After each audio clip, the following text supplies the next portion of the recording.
Hi friends, எல்லாரும் எப்படி இருக்கீங்க? நல்லா இருப்பீங்க. பேசும் கிரகங்களிலிருந்து உங்கள் நித்யா ராஜேந்திரன். இது ஒரு நடந்த விஷயம். அது நான் உங்ககிட்ட பகிர்ந்துக்கணும்னு நினச்சேன். நிறைய பேர்த்துக்கு தெரிஞ்சிருக்கும். ஏன்னா பேப்பர்ஸில் எல்லாமே வந்தது தான் இந்த விஷயம். அதாவது மூட நம்பிக்கைன்னு சில பழக்கங்களை வச்சிட்ருக்கோம். சில விஷயங்கள் நம்ம இப்படி பண்ணணும், அப்படி பண்ணணும், அப்படி பண்ணணும் அப்படின்னு சொல்லி நம்ம வச்சிட்ருக்கோம்.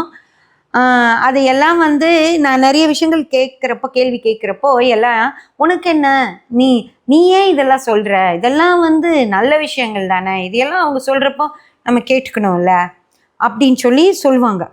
அப்படியே ஒருத்தர் மண்டைக்குள்ளே இது நல்ல விஷயம், இது நல்ல விஷயம், நல்ல விஷயம் அப்படின்னு சொல்லி சொல்லி சொல்லி அந்த நல்ல விஷயம், அதாவது நம்ம எப்போ செய்யணும், எங்கே செய்யணும்னு கூட தெரியாமல் ஒரு நல்ல விஷயத்த நம்ம செய்கிறோம் அப்படின்னு நினச்சி இவ்வளோ பெரிய தப்பை பண்ணுறது தான் நல்ல விஷயமானு எனக்கு தெரியல. நீங்கள் இந்த விஷயத்தை கேட்டுட்டு அப்புறம் நீங்கள் இதுக்கு பதில் சொல்லுங்கள் ஃப்ரெண்ட்ஸ், கமெண்ட் பண்ணுங்கள். அதாவது உங்களுக்கு எல்லாத்துக்குமே கண்டிப்பாக தெரிஞ்சிருக்கும், பேப்பர்லலாம் வந்த விஷயந்தான். ஒரு கணவனும் மனைவியும் கார் எடுக்கிறதுக்காக டெல்லியில் கார் எடுக்கிறதுக்காக போயிருக்காங்க. 30 லட்சம் ரூபாய் கார். அது டார்ன்னு போட்டிருக்கோம், TARA, அந்த ஜீப் மாதிரி இருக்கும் அந்த வண்டி. அதை எடுக்கிறதுக்காக புது வண்டி எடுக்கிறதுக்கு ஷோரூமுக்கு போயிருக்காங்க. ஷோரூமுக்கு போனவங்க அந்த வண்டி மேலே இருந்திருக்கு. கீழ்தளம் முதல் தளம், 2வது தளத்தில் அந்த வண்டி இருந்திருக்கு. ஷோரூம்லலாம் அப்படி தான் டிஸ்பிளே பண்ணி வச்சுருப்பாங்க. அது ஏதோ ஒரு வழியாக தான் மேலே எடுத்துகிட்டு வந்திருப்பாங்க. கார் கீழேருந்து மேலே வரக்கு ஒரு வழி இருந்திருக்கும். அதே போல் அதே வழியில் நம்ம கீழே கொண்டு போயிடணும் அந்த காரை. ஆனால் டெலிவரி கொடுக்கறது மேலே வச்சு கொடுத்துருக்காங்க.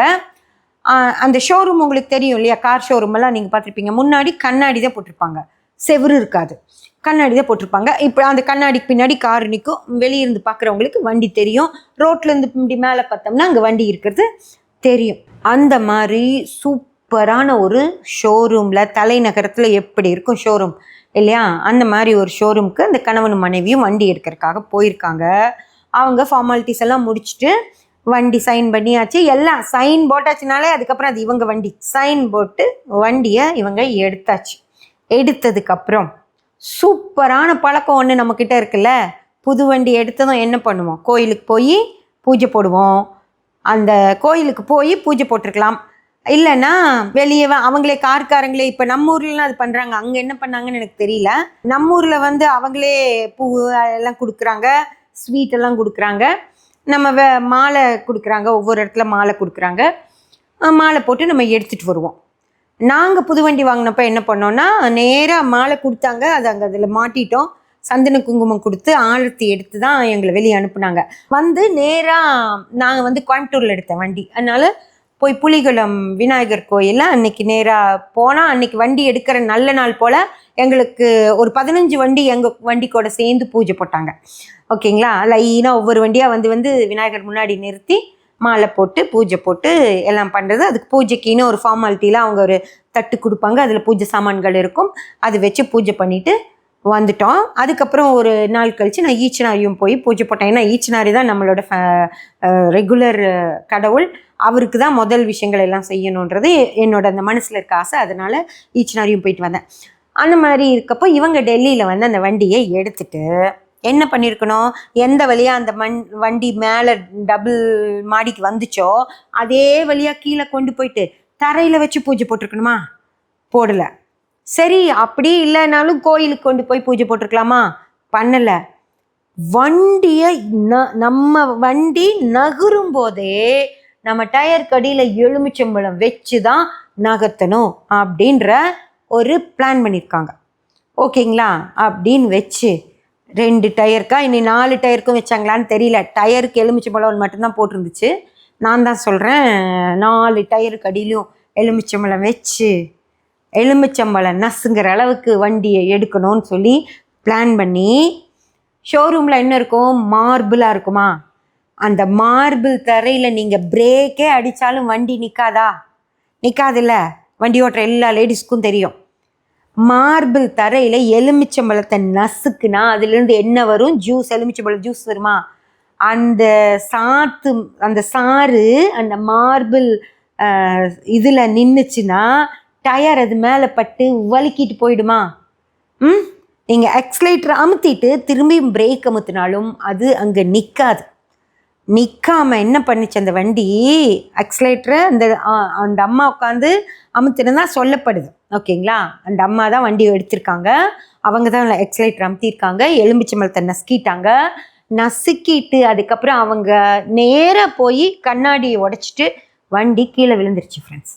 ஓகேங்களா, அதுவும் எப்படி கிடக்குது, குப்புற கிடக்குது, டயர் மேலே வண்டியோட டாப் வந்து கீழேயும் கிடக்குது. அப்போ அந்த பொண்ணு அப்படியே விழுந்திருப்பாங்க. ஆனால் விழுகும்போது பலூன் ஓப்பன் ஆயிடுச்சு. பலூன் ஓப்பன் ஆனதுனால அவங்க கரெக்டாக அந்த பலூனில் சிக்கி தப்பிச்சிட்டாங்க. ஒன்றும் பெருசாக டேமேஜ் எதுவும், வண்டிக்கு டேமேஜாக இருக்கும், அவங்களுக்கு எதுவும் ஆகலை. அவங்கள பத்திரமா வெளியேற்றிட்டாங்க. ஓகேங்களா. இப்போது எது காப்பாத்துச்சு நம்மளை?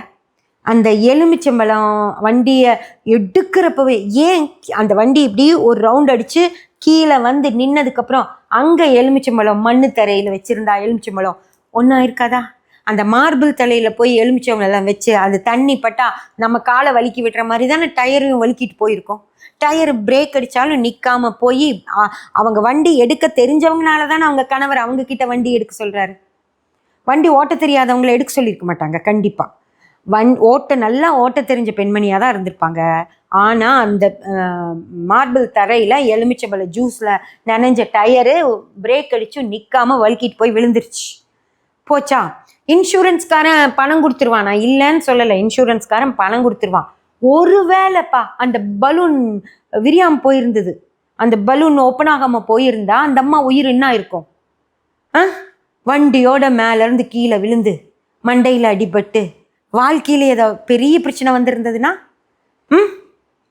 இப்போது இன்சூரன்ஸ்காரன் காருக்கு கொடுத்துருவான். அவ்வளோ பெரிய கண்ணாடியை உடைச்சாங்கல்ல, அதுக்கு இவன் கம்பெனிக்காரன் இவங்க மேலே தானே கிளைம் பண்ணுவானா மாட்டானா? என்ன ஆகிடும்? அந்த வண்டி மீறி போனால் மேலேருந்து கீழே வரைக்கும் 5 நிமிஷம் ஆகுமா? 5 நிமிஷம் கழித்து எலுமிச்சம்பழம் வச்சு ஓட்டி இருந்தால் என்ன ஆயிருக்கும்? நாங்கள்லாம் வண்டி எடுக்கும்போது கோயிலில் வந்து தான் எலுமிச்சம்பழம் வச்சோம். ஏன் அந்த மாதிரி ஒரு கோயிலுக்கு போய் எலுமிச்சம்பழம் தரையில் எலுமிச்சம்பழம் வச்சுருந்தா என்ன ஆயிருக்கும்? அப்படியே பிரேக் பிடிக்காமல் போயிருந்தாலும் கொஞ்சம் தூரம் போயிருக்கும், நல்லா அழுத்தி பிரேக் போட்டது நின்றுருக்கும். மண்ணு தரையாக இருந்தால் பிரச்சனையே இல்லாமல் நின்றுருக்கும்ல. அந்த மேலே மாடியில் வச்சு தான் எலுமிச்சம்பழம் வச்சு வண்டி எடுக்கணுமா? அவ்வளவு மூட நம்பிக்கையில் முழுகி போய் கிடக்குறீங்க. அதனால தானே வண்டி எடுக்கிறப்பவே எலுமிச்சம்பழம் வச்சே ஆகணும்னு. எதுக்கு இவ்வளோ மூட நம்பிக்கை? அந்த எலுமிச்சம்பழத்தை நசுக்காமல் அந்த வண்டி நகர்ந்துருச்சுன்னா வேற ஊரையெல்லாம் நசுக்கிடுமா? ஒரு மூட நம்பிக்கை உங்களுக்கு எவ்வளோ ஒரு பிரச்சனை கொடுத்துருக்கு. ஆனால் இன்னைக்கு இருக்கிற அந்த டெக்னாலஜி, அந்த வண்டியில இருந்த அந்த பலூன் தானே உங்களை காப்பாத்துச்சு. அப்போ டெக்னாலஜி காப்பாத்துதா இல்லை அந்த மூட நம்பிக்கை காப்பாத்துதா? அறிவியல், நான் கேட்கறது அதுதான். அறிவியல் உங்களை காப்பாத்துச்சா, உங்களோட மூட நம்பிக்கை உங்களை காப்பாத்துச்சா? எலுமிச்சம்பழம் வச்சு சாமி கும்பிட்டு தான் வண்டி எடுக்கணும், நான் இல்லைன்னு சொல்லவே இல்லை. ஏன்? உனக்கு படித்தவங்களா தானே இருப்பீங்க. கண்டிப்பாக ஒரு 30 லட்ச ரூபாய் கார் எடுக்கிறீங்கன்னா புருஷன் பொண்டாட்டி 2 பேரும் படித்து வேலைக்கு போகிறவங்களா தான் இருப்பீங்க. அப்போ தான் அந்த வண்டி எடுக்க முடியும். அந்த வண்டிக்கு இஎம்ஐ கட்டணும் மாசமானா, இல்லையா? 1 லட்ச ரூபாய்க்கு மேலே தான் வரும் இஎம்ஐ. அப்போ அவ்வளோ இஎம்ஐ கட்டணும் அப்படின்னா கண்டிப்பாக படித்து வேலைக்கு போகிறவங்களா தான் இருப்பீங்க. அந்த படித்து வேலைக்கு போனவங்களுக்கு அந்த தரையில் எலுமிச்சம்பழம் வச்சு நசுக்குனா அந்த வண்டி பிரேக்கு நிற்காதுன்னு உங்களுக்கு தெரியாதா? இல்லை அந்த ஷோரூம்காரனுக்கு தெரியாதா? அம்மா கீழே போய் நீங்கள் செஞ்சுக்கோங்கன்னு அவங்களாவது சொல்லணுமா? இல்லை உங்களுக்கு உங்கள் மூளை வேலை செய்யணுமா? போச்சா? போச்சா இல்லையா?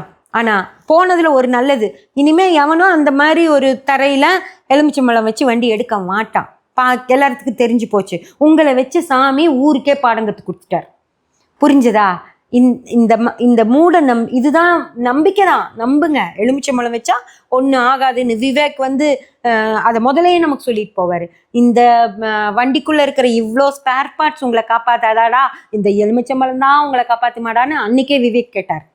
அதே இன்னைக்கு அந்த விவேக்கெல்லாம் இல்லை. அதனால இன்னைக்கு இவங்க நமக்கு சொல்லி கொடுத்துருக்காங்க. கடவுள் நம்மளுக்கு பாடம் சொல்லி கொடுத்துருக்காரு. அதனால தயவு செஞ்சு ஃப்ரெண்ட்ஸ் நல்லா ஞாபகம் வச்சுக்கோங்க, நம்பிக்கை இருக்கணும். அதை எப்படி பயன்படுத்தணுமோ அப்படி பயன்படுத்திட்டு போகணும்.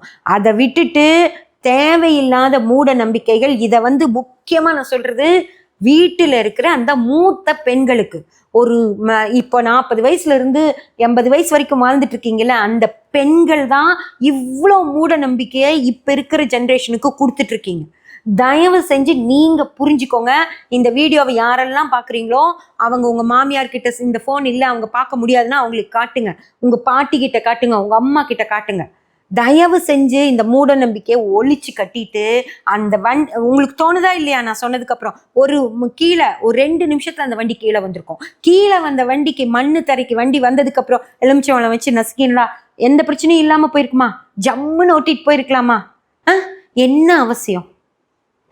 அந்த பொண்ணுக்கு நீ பயத்துல வண்டி ஓட்டுற தைரியம் வருமானு கூட தெரியல. சில பெண்கள் பயந்து போற பெண்களா இருந்தாங்கன்னா பயந்துருவாங்க. யார் இந்த மூட நம்பிக்கை இப்படியே நம்புறாங்க அப்படின்னு தெரியுமா? இந்த சந்திரன் கொஞ்சம் கெட்டு போனவங்க ஃப்ரெண்ட்ஸ், ஓகேங்களா? சந்திரன் கொஞ்சம் 4, 6, 8, 12 அப்படிங்கிற பாவத்தொடர்புகள்ல சந்திரன் வந்துச்சுன்னா இவங்களுக்கு இவ்வளோ பயம் வரும். அதே போல 3ஆம் பாவம் 4, 6, 8, 12ங்கிற பாவ தொடர்புகள்ல வந்துச்சுனாலும் அவங்களுக்கு மனசுக்குள்ள பயம் வந்துடும். லக்னம் கொஞ்சம் கெட்டிருக்கவங்களுக்கும் பயம் வரும். அவங்க தான் என்ன செஞ்சாலும் இப்படிதான் செய்வேன் அப்படிதான் செய்வேன்னு ஒரு சூழ்நிலைகளையே புரிஞ்சுக்காம நாங்க என்ன இருக்கோ நாங்க அப்படியே தான் செய்வோம் அப்படின்னு அந்த அடம் பிடிச்சு செய்யறவங்க லக்னம் 4, 10 பாவங்களை தொடர்புல இருக்கவங்க, 4ஆம் பாவ தொடர்புல இருக்கிறவங்க, அவங்களுக்கு தான் இந்த மாதிரி அந்த பிடிவாதம் கொஞ்சம் கூட அந்த பிடிவாதம் அந்த அம்மா பிடிச்சங்காட்டிங்கன்னா ஷோரூம்காரன் சரி என்னமோ பண்ணட்டும் அப்படின்னு விட்டுருப்பான். இவ்வளோ பெருசாகும் அவனும் நினைச்சிருக்க மாட்டான். புரிஞ்சுதுங்களா? அதனால தயவு செஞ்சு இந்த பிடிவாதமா இப்படிதான் இருப்பேன் அப்படிதான் இருப்பேன், போன பதிவு இல்லை அடுத்தது இனி வரும், நான் இது புரட்டாசி மாதம் நான்வெஜ் சாப்பிடலாமான்னு பேசியிருக்கேன். அது இது மாதிரி ஒரு பிடிவாதம் தான். புரட்டாசி மாதம் சாப்பிடக்கூடாது, ஆடி மாதம் சாப்பிடக்கூடாது, மார்கழி மாதம் சாப்பிடக்கூடாது. என்ன சாமி வந்து உங்கள் கண்ணை குத்துமா சாப்பிட்டா? இந்த மாதிரி தயவு செஞ்சு மூட நம்பிக்கைகளை நம்பாதீங்க நம்பாதீங்க நம்பாதீங்க. இவ்வளவுதான் என்னால் சொல்ல முடியும். நம்பி நாங்கள் அப்படிதான் போவோன்னா என்னமோ பண்ணிட்டு போங்க, அதை பற்றி ஒன்றும் நான் சொல்ல முடியாது, அவங்க இஷ்டம். சப்ஸ்கிரைப் பண்ணி பெல் பட்டன் ப்ரெஸ் பண்ணி வச்சுக்கோங்க. அப்போ தான் நான் போடுற எல்லா பதிவுகளும் உங்களுக்கு கிடைக்கும். லைக் பண்ணி ஷேர் பண்ணி கமெண்ட் பண்ணிங்கன்னா எனக்கு சப்போர்ட்டிவாக இருக்கும். Thank you friends.